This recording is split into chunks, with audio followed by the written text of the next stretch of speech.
Hey everyone, it's Mr. Hollywood, and today I'm ranking all $17 billion superhero films with the addition of Spider-Man Brand New Day to the $1 billion club, and it is, I believe, already in the top 10 highest grossing films of all time. I thought this was a great video to rank all the $1 billion superhero films. So before I give you my ranking of every $1 billion superhero film, feel free to share your ranking of every $1 billion superhero film down below in the comments.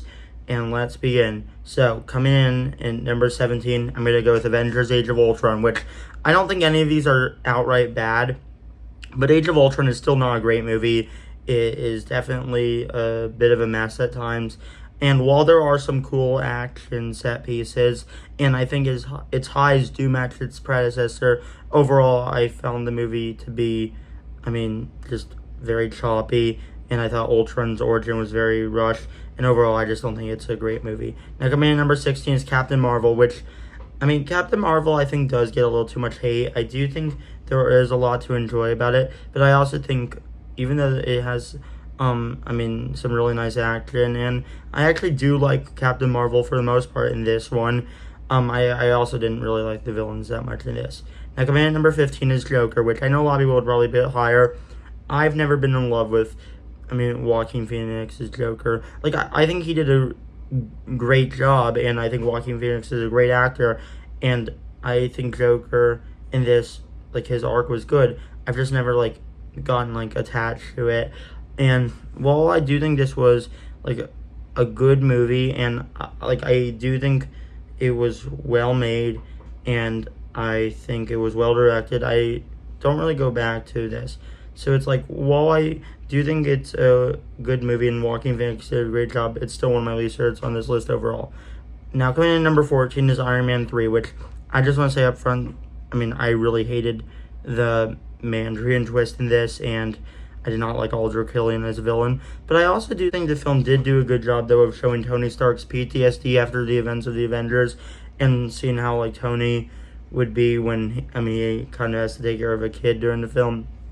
And I think it has some really nice action. So, overall, while I don't love Iron Man 3, there is still a lot to like about it. Now, coming in at number 13 is Aquaman, which, I don't have that much, big problems about it. I think the film played it safe, and I really wish we got more Black Manta. But for the most part, I thought Aquaman's arc was really good. I did like Ocean Master quite a bit as a villain, and I think it had some really nice action. Now, coming in at number 12 is Black Panther, which I do think there is a bit of a jump between Aquaman and Black Panther. And while I think Black Panther is a little overrated for people that call it the best MCU movie, it is still a great movie, and I think Chadwick Boseman did great. I think Michael B. Jordan did great, and I think the movie's overall message was really nice. I do, however, think some of the action was not very good, especially the final battle. I wasn't a big fan of the final battle in terms of the action. I do think the fight with Black Panther and Killmonger in the middle was actually really gripping, though, and I thought the music in this was great. Now coming in at number 11 is The First Avenger, which I think The First Avengers was definitely a movie that was a trailblazer in this genre, and certainly for the MCU when it comes to team-up superhero movies. And, I thought the final battle was just great. Now, I do think the movie still took a bit of a while to get going. However, I also think Loki was at his absolute best in this, and I really liked Loki a lot as a villain in this. I also think, just the way it was able to bring all 6 Avengers together, the original ones, and create for a very satisfying climax. I think this movie did do the impossible at the time. I still don't love Cap's suit in this. I thought it was pretty silly. But overall, The First Avengers, while I don't think it's an amazing movie, it is still a great movie. Now coming in at number 10 is The Dark Knight Rises, which is definitely a step down from its 2 predecessors. However, I still think The Dark Knight Rises is a lot better than what a lot of people could do on its best days. I do love Tom Hardy as Bane in this. I thought Michael Caine's performance in this was great. And I think there was a lot of great action. I thought the plane scene at the beginning was terrific, and I thought it was overall a really nice conclusion. My only main problems was I feel like I got pretty boring after Bane broke Batman's back until Batman, climbed out of the pit, which that scene was pretty amazing. And Talia al Ghul's death sucked. But overall, it was still a great movie that I mostly still like, despite some of its shortcomings. Now coming in number 9 is Deadpool and Wolverine, which, I mean, is definitely a great experience. Just in terms of like fan service and just entertainment, it did its job. It was so much fun to watch, seeing all these cameos. I mean, I don't really go back to this film. In fact, I haven't seen it since theaters, but I mean, when I saw it in theaters 2 years ago, I really liked Deadpool and Wolverine. I thought it was very funny, and I thought Ryan Reynolds and Hugh Jackman did a good job, and the action was great. Now, coming in number 8 is Spider-Man Brand New Day, which I know a lot of people are going to probably put this higher. I personally do think there are some better ones, but I still think it was great, and I love seeing Spider-Man after the events of No Way Home and really seeing how he would be after the events of No Way Home. And I thought the action was great. I think they utilized Hulk really well. And I also think they utilized how like Spider-Man will be when it comes to his relationships with MJ and Ned. I think they did a really good job. And also, Jean Grey was a mostly good villain in this. Now, coming in at number 7 is Spider-Man Far From Home, which my only main problem with Spider-Man Far From Home was the Edith plotline. But other than that, Spider-Man Far From Home was great. Mysterio was an amazing villain, especially given how much he really corrupted Peter Parker and revealed, his identity.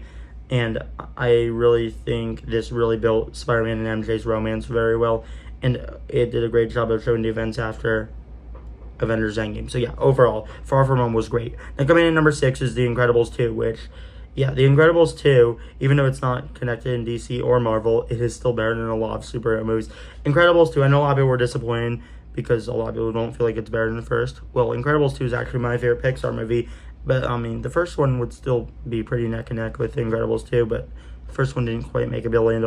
Yeah, Incredibles 2, really just seeing the family dynamic was great, and I really loved seeing Jack take front center, and Mr. Incredible is obviously a great character, and seeing all these new superheroes was really cool. My only main problem was Screenslaver was a meh villain, but overall, I still love Incredibles 2. Now, coming in at number 5 is Civil War. Civil War did a great job at handling conflict and really showing Cap's side of the story and Iron Man's side of the story, and I think it was a very much so an earned conflict. I think Zemo was a vastly underrated villain. I think he was a great villain, and that airport sequence was great, and also introducing Spider-Man and Black Panther for the first time was great. Overall, Civil War is just an amazing movie. Now coming in at number 4 is The Dark Knight. I know a lot of people would probably put this at number 1, and while it's fair enough, I wouldn't quite put it there, but it is still great. Heath Ledger gave an all-time great performance. Aaron Eckhart did great in this. I thought Hans Zimmer's score was great. The opening bank heist was amazing.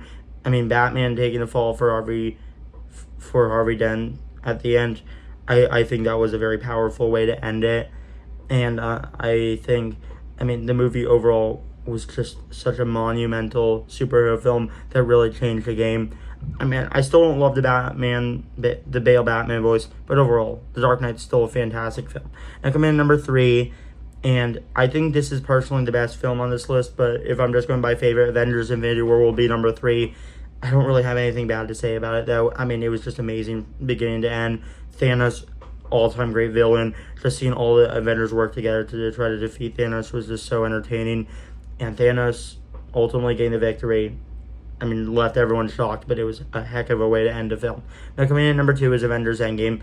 that final battle was just pretty legendary.